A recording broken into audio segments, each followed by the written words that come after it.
ಸ್ನೇಹಿತರೆ ನಮಸ್ಕಾರ, ಹೇಗಿದ್ದೀರಾ ಎಲ್ಲರೂ? ಯಾರಾದರೂ ಮೊದಲನೇ ಬಾರಿ ನಮ್ಮ ಚಾನಲ್ಗೆ ಬಂದಿದ್ರೆ ನೋಡ್ತಿದ್ರೆ ಇಲ್ಲೇ ಸಬ್ಸ್ಕ್ರೈಬ್ ಮಾಡ್ಕೊಳ್ಳಿ, ಹಾಗೆ ಪಕ್ಕದಲ್ಲಿ ಕಾಣುವಂಥ ಬೆಲ್ಲೈಕನ್ ಅಂತ ಹೇಳ್ತಾ, ಸ್ನೇಹಿತರೆ ಈ ವಿಡಿಯೋನಲ್ಲಿ ನಾನು ಒಂದು ಮಕ್ಕಳ ಪೋಷಕರಿಗೆ ಒಂದು ಅತಿ ಮುಖ್ಯವಾದ ಸಂದೇಶ ಕೊಡೋಕ್ಕೆ ಇಷ್ಟಪಡ್ತೀನಿ. ತಮ್ಮ ಮಕ್ಕಳಿಗೆ ಶಾಲೆಗಳಿಗೆ ಕಳಿಸ್ತಾ ಇರ್ತೀರಲ್ವ, ಅದರಲ್ಲಿ ಮುಖ್ಯವಾಗಿ ಹೆಣ್ಮಕ್ಳಿರುವಂಥ ಪೋಷಕರಿಗೆ ಗಮನದಲ್ಲಿಟ್ಕೊಂಡು ಸ್ವಲ್ಪ ಗಮನ ವಹಿಸಿ ಅಂತ ಹೇಳಕ್ಕೆ ಇಷ್ಟಪಡ್ತೀನಿ. ಏಕೆಂದರೆ ಇವತ್ತು ಪ್ರತಿನಿತ್ಯ ತಾವು ಎಲ್ಲ ಸುದ್ದಿಗಳಲ್ಲಿ ನೋಡ್ತಿರ್ತೀರ, ಹೆಣ್ಮಕ್ಳಿಗೆ ಮೇಲೆ ಅತ್ಯಾಚಾರಗಳಂತೆ, ಹೆಣ್ಮಕ್ಳು ಶಾಲಾ ಕಾಲೇಜುಗಳಲ್ಲಿ ಮತ್ತು ಹಾಸ್ಟೆಲ್ಗಳಲ್ಲಿರೋ ಹೆಣ್ಮಕ್ಳಿಗೆ, ಮತ್ತು ಕೆಲವೊಂದು ಸ್ವಾಮೀಜಿಗಳ ಹಾಸ್ಟೆಲ್ಗಳಲ್ಲಿ ಇರೋ ಹೆಣ್ಮಕ್ಳಿಗೆ ಈ ಥರ ಲೈಂಗಿಕ ಕಿರುಕುಳ ಕೊಟ್ಟು ಅವ್ರಿಗೆ ಸಂಪೂರ್ಣವಾಗಿ ಅವ್ರಿಗೆ ಬಳಸ್ಕೊಂಡು ಒಂದು ರೀತಿಯಲ್ಲಿ ಆ ಘಟನೆ ಜಾಸ್ತಿ ಆದಾಗ, ಬೆಳಕು ಬಂದಾಗ ಅದರಲ್ಲಿರೋ ಹೆಣ್ಣುಮಕ್ಕಳು ಕೆಟ್ಟೋಗಿದ್ದಾರೆ, ಲೈಂಗಿಕವಾಗಿ ಅವರ ಶಾರೀರಿಕವಾಗಿ ಕೆಟ್ಟೋಗಿದ್ದಾರೆ ಅಂತ ಗೊತ್ತಾದ ಮೇಲೆ ಆವಾಗ ಸುದ್ದಿ ಬಂದಾಗ ಮಾತ್ರ ಎಚ್ಚರ ವಹಿಸ್ತೀರ. ಆದರೂ ಇಂಥ ಘಟನೆಗಳನ್ನು ನೋಡ್ತಿದ್ದರೂ ನೀವು ಕೆಲವು ಪೋಷಕರು ಗಮನಕ್ಕೆ ಹಾಕ್ಕೊಳ್ತಾ ಇಲ್ಲ. ಯಾಕೆಂದರೆ ಹೆಣ್ಣುಮಕ್ಳಿಗೆ ಸಾಕೋದು ಅಷ್ಟು ಸುಲಭ ಅಲ್ಲ ಈಗಿನ ಕಾಲದಲ್ಲಿ, ಅರ್ಥ ಮಾಡ್ಕೊಳ್ಳಿ. ಕೇವಲ ನೀವು ವಿದ್ಯಾಭ್ಯಾಸಕ್ಕಾಗಿ ಏನೋ ಚೆನ್ನಾಗಿ ಓದಲಿ ಮತ್ತು ಏನೋ ಒಂದು ಹೆಸರು ಮಾಡಿ ದೇಶಕ್ಕೆ ಸೇವೆ ಮಾಡೋ ರೀತಿಯಲ್ಲಿ, ಯೋಚನೆ ಮಾಡೋ ರೀತಿಯಲ್ಲಿ ಕಳಿಸ್ತೀರ ಬೇರೆ ಬೇರೆ ಶಾಲಾ ಕಾಲೇಜುಗಳಿಗೆ ಮತ್ತು ದೂರ ಇರುವ ಕಾಲೇಜುಗಳಿಗೆ ಎಲ್ಲ ಕಳಿಸ್ತಾ ಇರ್ತೀರ. ಅಲ್ಲಿರುವ ಏನು ವಾತಾವರಣ ಇದೆ ತುಂಬ ಚೆನ್ನಾಗಿ ಆ ಹೆಣ್ಮಕ್ಳು ಮುಖ್ಯವಾಗಿ ವಿದ್ಯಾಭ್ಯಾಸಕ್ಕಿಂತ ಮುಖ್ಯವಾಗಿ ಅವ್ರಿಗೆ ಪ್ರೊಟೆಕ್ಷನ್ ಇದೆಯಾ, ಸೇಫ್ಟಿ ಇದೆಯಾ, ಭದ್ರತೆ ಇದೆಯಾ, ಇದ್ರ ಬಗ್ಗೆ ಯೋಚನೆ ಮಾಡಬೇಕು. ತಮ್ಮ ಹೆಣ್ಮಕ್ಳ ಜೀವನ 100 ವರ್ಷ ವಿದ್ಯಾಭ್ಯಾಸ ಆದಮೇಲೆ ಅವರು ಮತ್ತೆ ಮದುವೆ ಆಗಿ ಗಂಡನ ಜೊತೆಯಲ್ಲಿ ಸಂತೋಷವಾಗಿ ಜೀವನ ಮಾಡ್ತಾರಂತ ಜೀವನ ಮಾಡಬೇಕಾದ್ರೆ ಮೊದಲು ವಿದ್ಯಾಭ್ಯಾಸ ಜೀವನದಲ್ಲಿ ಚೆನ್ನಾಗಿರಬೇಕು. ಯಾವುದೇ ರೀತಿಯ ಅವರ ಜೀವನದಲ್ಲಿ ಕೆಟ್ಟ ಘಟನೆಗಳು ನಡೀಬಾರ್ದು. ಅವರ ಶಾರೀರಿಕವಾಗಿ ಚೆನ್ನಾಗಿರ್ಬೇಕು, ಅರ್ಥ ಮಾಡ್ಕೊಳ್ಳಿ. ಮಾನಸಿಕವಾಗಿ ಅಲ್ಲಿ ಮುಂದಿನ ಜೀವನದಲ್ಲಿ ಅವ್ರು ನೋಡ್ಕೊಳ್ಳೋ ರೀತಿಯ ಗಂಡ ಸಿಕ್ಕಿದ ಮೇಲೆ ಮಾನಸಿಕವಾಗಿ ಇದಾಗುತ್ತೆ. ಆದರೆ ಈಗಿನ ಕಾಲದಲ್ಲಿ ಹೆಣ್ಮಕ್ಳು ಶಾರೀರಿಕವಾಗಿ ತುಂಬಾ ತೊಂದರೆಗಳಿಗೆ ಬೀಳ್ತಿದ್ದಾರೆ. ಅದಕ್ಕೆ ಮುಖ್ಯ ಕಾರಣವೇ ಈ ವಿದ್ಯಾಭ್ಯಾಸಕ್ಕಾಗಿ ಬೇರೆ ಬೇರೆ ಕಡೆ ಶಾಲೆಗಳಲ್ಲಿ ಸೇರಿಸೋದು. ನೋಡಿ, ಕೆಲವೊಂದು ಖಾಸಗಿ ಶಾಲೆಗಳಲ್ಲಿ ತುಂಬಾ ಕೆಲವೊಂದು ಘಟನೆಗಳು ನಡೀತಿದ್ದಾವೆ. ಸ್ನೇಹಿತರೆ, ಇವತ್ತು ಹೆಣ್ಣುಮಗಳು ಒಂದು ವಿದ್ಯಾಭ್ಯಾಸ ಮುಗಿಸ್ಕೊಂಡು ಯಾವುದೇ ರೀತಿಯ ಘಟನೆ ನಡೆದೇ ಒಳ್ಳೆಯ ರೀತಿಯಲ್ಲಿ ಯಾವುದೇ ರೀತಿಯ ಏನು ಸಮಸ್ಯೆ ಇಲ್ಲದೆ ವಿದ್ಯಾಭ್ಯಾಸ ಮುಗಿಸ್ತಾ ಇದ್ದಾಳೆ ಅಂದರೆ ಅದಕ್ಕೆ ಒಂದು ತುಂಬ ದೊಡ್ಡ ಒಂದು ಸಾಧನೆ ಅನ್ಬೋದು.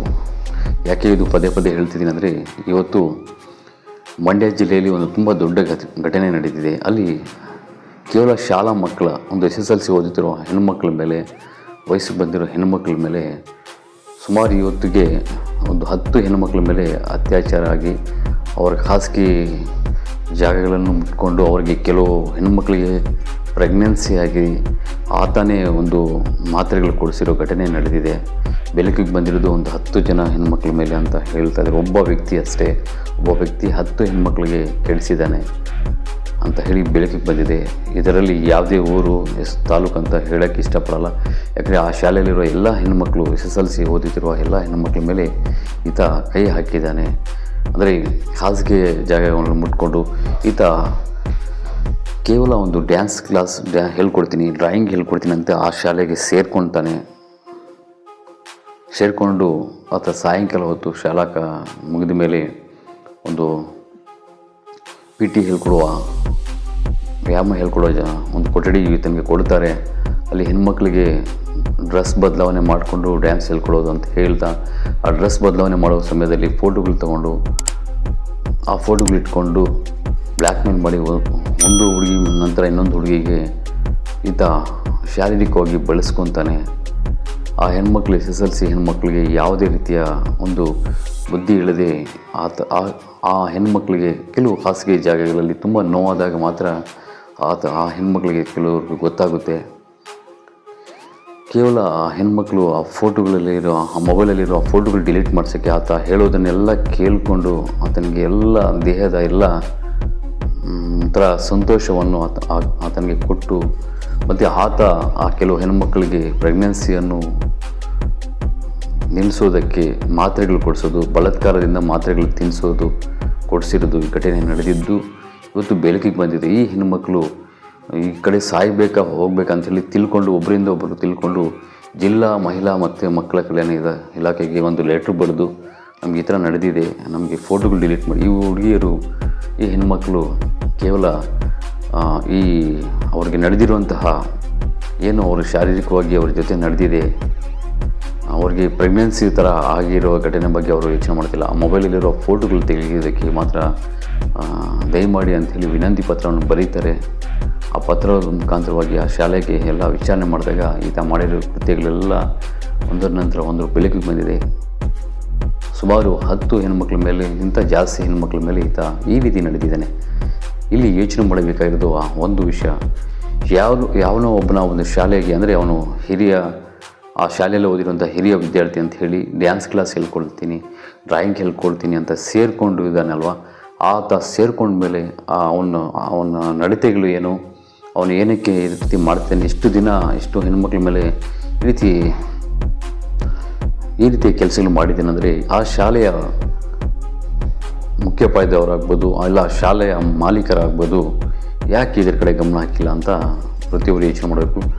ಅದರ ಜೊತೆಯಲ್ಲಿ ಇಷ್ಟು ಹೆಣ್ಮಕ್ಳಿಗೆ ಈ ರೀತಿ ನಡೆದರೆ ಅವ್ರದ್ದು ಹೆಣ್ಮಗಳು ಕೂಡ ಆ ಹೆಣ್ಮಗಳು ಅವ್ರ ತಾಯಿ ಹತ್ರ ಹೇಳದೆ ಅದನ್ನು ಮುಂದುವರಿಸ್ಕೊಂಡು ತಾಯಿ ಹೇಳೋಕ್ಕೆ ಭಯ ಬಿದ್ದು ಈ ರೀತಿ ನಡೆದಿದೆ ಅಂದರೆ ತುಂಬ ಈ ರೀತಿಯ ಘಟನೆಗಳು ಇನ್ನೂ ಎಲ್ಲೆಲ್ಲಿ ನಡೀತಿದ್ದಾವೋ, ಹೇಗೆ ನಡೀತಿದ್ದೇವೋ ಅಂತ ಭಯ ಆಗುತ್ತೆ.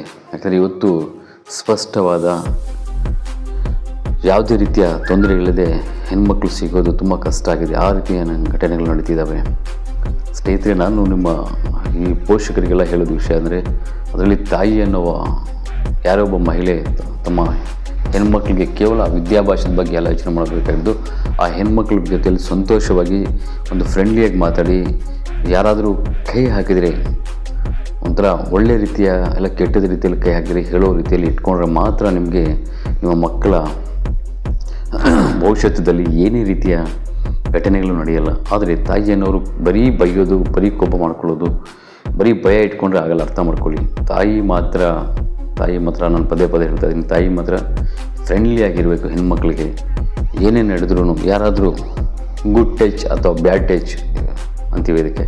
ಗುಡ್ ಟಚ್ ಅಂದರೆ ಒಳ್ಳೆ ರೀತಿಯಲ್ಲಿ ಟಚ್ ಮಾಡ್ತಾನೆ, ಇಲ್ಲ ಕೆಟ್ಟದ ರೀತಿಯಲ್ಲಿ ಯಾರೋ ಒಬ್ಬ ವ್ಯಕ್ತಿ ಟಚ್ ಮಾಡ್ತಾನೆ, ಪ್ರತಿಯೊಂದು ಆ ಹೆಣ್ಮಕ್ಳು ನಿಮಗೆ ತಾಯಿ ಹೇಳೋ ರೀತಿಯಲ್ಲಿ ಇಟ್ಕೊಂಡ್ರೆ ಮಾತ್ರ ನಿಮ್ಮ ಮಕ್ಕಳು ಸೇಫ್ಟಿ ಇರ್ತಾರೆ. ಅರ್ಥ ಮಾಡ್ಕೊಳ್ಳಿ. ಸುಮ್ಮನೆ ಓದಿದ್ದೀರಾ, ಬರೆದಿದ್ದೀರಾ, ಚೆನ್ನಾಗಿ ಓದ್ತಾ ಇದ್ದೀರಾ ಅಷ್ಟೇ ಎಲ್ಲ ಕೇಳೋದು. ಆ ದೇಹದಲ್ಲಿ ಯಾವ ರೀತಿ ಇದೆ, ಏನು ನಡೀತಿದೆ ಅಂತ ಪ್ರತಿಯೊಂದು ಗಮನ ಆಗಬೇಕು. ಮತ್ತು ನಿಮ್ಮ ಮಕ್ಕಳು ಎಲ್ಲಿ ಓದ್ತಿದ್ದಾರೆ, ಆ ಶಾಲೆಯಲ್ಲಿ ಭದ್ರತೆ ಇದೆಯಾ, ತಕ್ಷಣ ನೀವು ಯಾರೆಲ್ಲ ಶಾಲೆಯಲ್ಲಿ, ಖಾಸಗಿ ಶಾಲೆಯಲ್ಲಿ ಓದ್ತಿರೋ ಪ್ರತಿಯೊಬ್ಬರು ಒಂದು CC ಕ್ಯಾಮ್ರಾಗಳು ಫಿಟ್ ಮಾಡಿಸಿ ಅಂತ ತಕ್ಷಣ ಹೇಳಿಸಿ. ಪ್ರತಿಯೊಬ್ಬ ಪೋಷಕರು ನಿಮ್ಮ ಮಕ್ಕಳು ಶಾಲೆಗಳಲ್ಲಿ ಓದ್ತಿದ್ರೆ ಖಾಸಗಿ ಶಾಲೆಗಳಲ್ಲಿ ಒಂದು CC ಕ್ಯಾಮ್ರಾ ಅಳವಡಿಸಬೇಕಂತ ಹೇಳಿ ಆ ಶಾಲೆಯ ಮಾಲೀಕರಿಗೆ ನೀವು ಗಮನಕ್ಕೆ ತರಬೇಕು. CC ಕ್ಯಾಮ್ರಾಗಳಿದ್ದರೆ ಈ ಥರ ಘಟನೆಗಳು ನಡೆಯಲ್ಲ.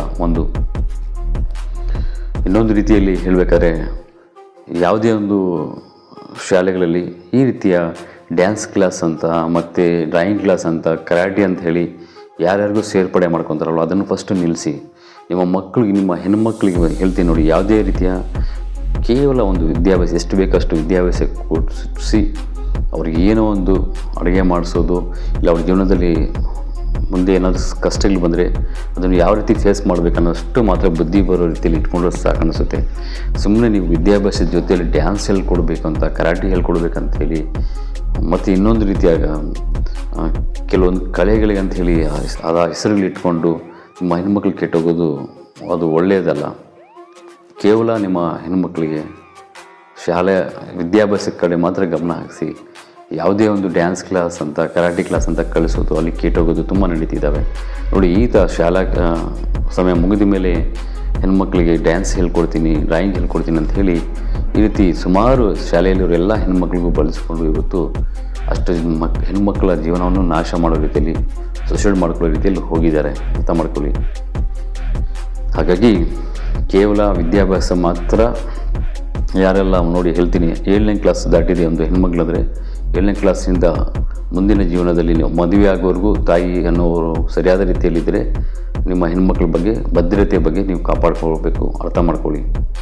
ಸುಮ್ಮನೆ ಯಾವುದೋ ಟ್ಯೂಷನ್ಗಂತ ನೆಪ ಹಾಕ್ಕೊಂಡು ಮನೆಗಳು ಕಳಿಸೋದು, ಕರಾಟೆ ಹೇಳ್ಕೊಡೋಕ್ಕಂತ ಹೇಳಿ ಮನೆಗಳು ಕಳಿಸೋದು, ಮತ್ತು ಡ್ಯಾನ್ಸ್ ಕ್ಲಾಸ್ ಅಂತ ಇವೆಲ್ಲ ಏನಕ್ಕೆ ಬೇಕಿತ್ತು ನಿಮಗೆ? ನಿಮ್ಮ ಮಕ್ಕಳು ಸೇಫ್ಟಿ ಇದ್ದಾರಾ ಫಸ್ಟ್ ಅದರ ಕಡೆ ಗಮನ ಹಾಕಿ. ನಿಮ್ಮ ಮಕ್ಕಳು ವಿದ್ಯಾಭ್ಯಾಸದಲ್ಲಿ ಚೆನ್ನಾಗಿ ಓದ್ತಿದ್ದಾರಾ ಸಾಕು. ಮತ್ತು ಯಾವುದೇ ಬೇಡ, ಇಲ್ಲ ಕೆಟ್ಟೋಗ್ಲಿ ಬಿಡಿ, ಮದುವೆ ಮುಂಚೆನೇ ಎಲ್ಲ ಆಗೋಗ್ಲಿ, ಏನಾದರೂ ಆಗಲಿ ಅಂದರೆ ಕಳಿಸಿ, ಪ್ರಾಬ್ಲಮ್ ಇಲ್ಲ. ಇದಕ್ಕಿಂತ ಇದೇ ರೀತಿ ನಡೀತಾ ಇದ್ದರೆ ಒಳ್ಳೆಯವ್ರಿಗೂ ಕೆಟ್ಟವ್ರಿಗೆ ಯಾರೋ ಇಬ್ಬರು ಇರೋದ್ರಿಂದ ಒಳ್ಳೆ ಹೆಣ್ಮಕ್ಳು ಕೂಡ ತೊಂದರೆಗಳಾಗ್ತವೆ. ಅರ್ಥ ಮಾಡ್ಕೊಳ್ಳಿ. ಹೆಣ್ಮಕ್ಳಿಗೆ ಯಾವುದೇ ಕಾರಣಕ್ಕೂ ಯಾವುದೇ ಸ್ಪೋರ್ಟ್ಸು ಬೇಡ, ಡ್ಯಾನ್ಸು ಬೇಡ ಅಂತ ಅಂದ್ಕೊಂಡ್ರೆ ಮಾತ್ರ ನಿಮ್ಮ ಮಕ್ಕಳು ಸೇಫ್ಟಿ ಇರ್ತಾರೆ. ಇವತ್ತು ನಡೆದಿರೋ ಘಟನೆ ಮಂಡ್ಯದಲ್ಲಿ, ಇಡೀ ಮಂಡ್ಯ ಜಿಲ್ಲೆ ಬೆಚ್ಚಿ ಒಂಥರ ಶಾಕಿಂಗ್ನಲ್ಲಿದೆ. ಅಷ್ಟು ಹೆಣ್ಮಕ್ಳು ಕೆಟ್ಟೋಗಿದ್ದಾರೆ. ಒಂದು ಹೆಣ್ಮಗು ಕೂಡ ಆಕೆ ತಾಯಿ ಹತ್ರ ಹೋಗಿ ಈ ರೀತಿ ನಡೆದಿದೆ ಅಂತ ಹೇಳ್ಕೊಂಡಿಲ್ಲ. ಆದರೆ ಅವರು ಪ್ರೆಗ್ನೆನ್ಸಿಗಳಾಗಿ ತೊಂದರೆಗಳಾಗದಾಗ ತುಂಬ ಜಾಸ್ತಿ ಆದಾಗ ಈಗ ಬೆಳಕಿಗೆ ಬಂದಿದೆ. ಅರ್ಥ ಮಾಡ್ಕೊಳ್ಳಿ. ಹೀಗಾಗಿ ಯಾರೆಲ್ಲ ನಿಮ್ಮ ಮಕ್ಕಳು 7th ದಾಟಿ 7ನೇ ಕ್ಲಾಸ್ ದಾಟಿ 8, 9, 10 ಇದ್ದಾರೋ, PUCವರೆಗೂ ಶಾಲೆಗೆ ಸೇಫ್ಟಿ ಇದೆಯಾ ಅಂತ ಸ್ವಲ್ಪ ಗಮನಿಸಿ. ಸುಮ್ಮನೆ ಏನು ನಿಮಗೆ ಅಲ್ಲಿ ಬೌಂಡ್ರಿ ಹಾಕಿ ಮಿಲ್ಟ್ರಿ ಇರಲ್ಲ, ಅಡ್ಡ ಇರಲ್ಲ, ಚೆಕ್ ಮಾಡೋಕ್ಕೂ ಎಲ್ಲರಿಗೂ ಪೋಷಕರಿಗೂ ಒಂದು ಅವಕಾಶ ಇರುತ್ತೆ. ಹೋಗಬಾರ್ದು ಬರಬಾರ್ದು ಅಂತ ಇಟ್ಕೊಂಡು ನಿಮ್ಮ ಮಕ್ಕಳು ಕೆಟ್ಟೋದ್ಮೇಲೆ ಮತ್ತು ಚಾನಲಲ್ಲಿ ಬಂದು TV ನಲ್ಲಿ ಬಂದ ಮೇಲೆ ನೀವು ಎಚ್ಚರ ವಹಿಸೋದಲ್ಲ. ಯಾವುದೇ ರೀತಿಯ ದುರ್ಘಟನೆಗಳು ನಡೆಯೋ ಮುಂಚೆನೇ ನಿಮ್ಮ ಮಕ್ಕಳ ಭವಿಷ್ಯದ ಬಗ್ಗೆ ಯೋಚನೆ ಮಾಡಿ ಅಂತ ಹೇಳ್ತಿದ್ದೀನಿ ಸ್ನೇಹಿತರೆ. ನಿಮಗೆಲ್ಲ ಒಂದು ರೂಲ್ಸ್ ಇದೆ, ಅರ್ಥ ಮಾಡ್ಕೊಳ್ಳಿ. ಸುಮ್ಮನೆ ಹೆಣ್ಮಕ್ಳು ಸೇಫ್ಟಿ ಇರಬೇಕಾದ್ರೆ ಕೇವಲ ವಿದ್ಯಾಭ್ಯಾಸಕ್ಕೆ ಮಾತ್ರ ಕಳಿಸಿ. ಆದಷ್ಟು ಸರ್ಕಾರಿ ಶಾಲೆಗಳಿಗೆ ಹಾಕಿ, ಆ ಶಾಲೆಯಲ್ಲಿ ಶಿಕ್ಷಕರು ಒಳ್ಳೆ ರೀತಿಯಲ್ಲಿದ್ದಾರಾ, ಶಿಕ್ಷಕರು ಏನಾದರೂ ನಿಮಗೆ ಅನುಮಾನಾಸ್ಪದ ಬಂದರೆ ಆ ರೀತಿ ನಡ್ಕೊತಿದ್ದಾರೆ ಅಂದರೆ ಸರಿಯಾದ ರೀತಿಯಲ್ಲಿ ಪಾಠ ಮಾಡಿ. ಮೊದಲನೇ ಬಾರಿ ಹೇಳ್ತೀನಿ, ನೀವು ಶಾಲೆಗಳಿಗಾಗಲಿ ಕಾಲೇಜ್ಗಳಾಗಲಿ ಯಾವುದೇ ಆಗಲಿ ಭೇಟಿ ನೀಡ್ತಾರೆ ಪೋಷಕರು. ಅಲ್ಲಿ ಸೇಫ್ಟಿ ಇದೆಯಾ, ಯಾರು ಟೀಚರ್ಸ್ ಇದ್ದಾರೆ, ಏನೆಲ್ಲ ಅಲ್ಲಿ ಹೇಳ್ಕೊಡ್ತಿದ್ದಾರೆ, ಪಾಠ ಪ್ರವಚನಗಳ ಜೊತೆಯಲ್ಲಿ ಏನೇನೆಲ್ಲ ಅಲ್ಲಿ ಬೋಧನೆಗಳು ಮಾಡ್ತಿದ್ದಾರೆ, ಯಾರೆಲ್ಲ ಟೀಚರ್ಸ್ ಇದ್ದಾರೆ ಅಂತ ಗಮನಿಸ್ತೀರ ಮಾತ್ರ ಅಂಥ ಘಟನೆಗಳು ನಡೆಯಲ್ಲ. ನೀವು ಹೋಗಬಾರ್ದು, ಫೀಸ್ ಕಟ್ಟಿದ್ದೇವೆ ಮುಗೀತು ಅಂತ ನಿಮ್ಮ ಮನೆಗಳಲ್ಲಿದ್ದರೆ ಈ ಥರ ಘಟನೆಗಳು ತುಂಬ ನಡೀತೇವೆ ಅಂತ ಹೇಳ್ತಾ ತುಂಬ ಎಚ್ಚರ ವಹಿಸಿ, ಪದೇ ಹೇಳ್ತಾ ಇದ್ದೀನಿ. ಹೆಣ್ಮಕ್ಳ ತಾಯಿದ್ರು ಎಚ್ಚರ ವಹಿಸಿ. ಇದು ನಾನು ನಿಮಗೆ ಕೊಡ್ತಾ ಇರೋ ಒಂದು ಸಂದೇಶ. ಓದಿದರೆ ಸಾಕು ಅಂತ ಇದ್ದರೆ ಪರವಾಗಿಲ್ಲ, ಇಲ್ಲ ಓದೂ ಬೇಕು, ಡ್ಯಾನ್ಸು ಬೇಕು, ಕರಾಟಿನೇ ಬೇಕು, ಇನ್ನೊಂದು ಅಂತ ಹೇಳಿ ಕಳಿಸಿದ್ರೆ ನೀವು ಹೆಣ್ಮಕ್ಳಿಗೆ ಒಳ್ಳೆ ರೀತಿಯಲ್ಲಿ ಮುಂದೆ ಒಳ್ಳೆ ಗಂಡನೂ ಸಿಗಲ್ಲ, ಒಂದು ಒಳ್ಳೆ ಹುಡುಗನೂ ಸಿಗಲ್ಲ. ಆ ಹುಡುಗಿ ಜೀವನ ಹಾಳಾದಂಗೆ. ಅರ್ಥ ಮಾಡ್ಕೊಳ್ಳಿ. ಹಾಗಾಗಿ ಸ್ವಲ್ಪ ಎಚ್ಚರ ವಹಿಸಿ ಹೆಣ್ಮಕ್ಳು ಪೋಷಕರು ಅಂತ ಹೇಳ್ತಾ, ಈ ಸುದ್ದಿಯನ್ನು ನಿಮ್ಮ ಯಾರೆಲ್ಲ ಹೆಣ್ಮಕ್ಳು ಇಟ್ಕೊಂಡು ನಿಮ್ಮ ಚಿಕ್ಕಪ್ಪ ದೊಡ್ಡಪ್ಪ ಮಗಳು ಅಣ್ಣ ತಮ್ಮದ್ರ ಮಕ್ಕಳಿದ್ರೆ ಅವ್ರಿಗೆಲ್ಲ ಶೇರ್ ಮಾಡಿ, ಅವ್ರಿಗೆ ಸ್ವಲ್ಪ ಜ್ಞಾನೋದಯ ಆಗಲಿ ಅಂತ ಹೇಳ್ತೀನಿ. ಯಾಕಂದರೆ ಇವತ್ತು ಒಂದು ರಾಜ್ಯದಲ್ಲಿ, ಒಂದು ಜಿಲ್ಲೆಯಲ್ಲಿ ನಡೆದಿರುವ ಘಟನೆಯಿಂದ ತುಂಬ ಒಂದೇ ಸಲ ಒಬ್ಬನೇ ಒಬ್ಬ ಸುಮಾರು ಹೆಣ್ಮಕ್ಳಿಗೆ, ಶಾಲೆಯಲ್ಲಿರೋ ಎಲ್ಲ SSLC ಹೆಣ್ಮಕ್ಳಿಗೆ ಬಳಸ್ಕೊಂಡು ಆತನ ಸಂತೋಷಕ್ಕೆ ಇವತ್ತು ಎಷ್ಟು ಹೆಣ್ಮಕ್ಳಿಗೆ ತೊಂದರೆ ಆಗಿದೆ ಅಂತ ಹೇಳಿ ಅರ್ಥ ಮಾಡ್ಕೊಳ್ಳಿ, ಎಚ್ಚರ ವಹಿಸ್ಬೇಕಂತ ಹೇಳ್ತಾ, ಈ ಸುದ್ದಿಯ ಬಗ್ಗೆ ನಿಮ್ಮ ಅನಿಸಿಕೆಯನ್ನು ಕಮೆಂಟ್ ಬಾಕ್ಸಲ್ಲಿ ತಿಳಿಸಿ, ಹಾಗೆ ಒಂದು ಲೈಕ್ ಕೊಡಿ ಅಂತ. ನಮಸ್ಕಾರ, ಧನ್ಯವಾದಗಳು.